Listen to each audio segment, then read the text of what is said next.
Welcome to Man Does Tech, where I solve the problems you didn't even know you had. In this video, I will compare the Mini Cooper versus the Mahindra Scorpio. We'll explore their key differences to help you decide which vehicle aligns best with your lifestyle.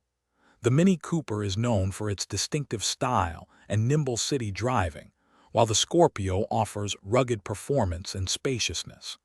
Let's dive into the specifics of each to see which one truly stands out for you.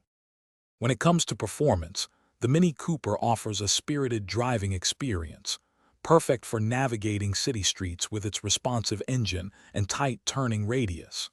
The Scorpio, on the other hand, is built for power and durability, providing a commanding presence on and off the road.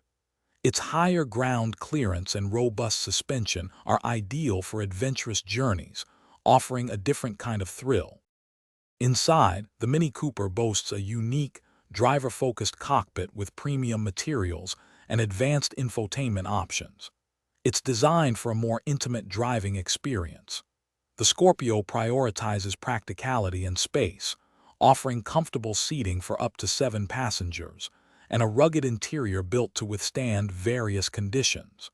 Both vehicles include important safety technologies, though their approaches to comfort and utility differ greatly. Considering value, the Mini Cooper often comes with a higher price tag, reflecting its premium branding and sophisticated engineering, with models starting around $29,500. The Scorpio generally offers a more accessible entry point and potentially lower running costs, with prices starting around Rupee 12.98 lakh, making it a practical choice for many. Ultimately, your decision depends on whether you prioritize urban chic and agile performance or rugged utility and spaciousness. Check the description for a link to those leak-proof containers and other great deals. Thanks for watching. If you found this helpful, don't forget to like and subscribe.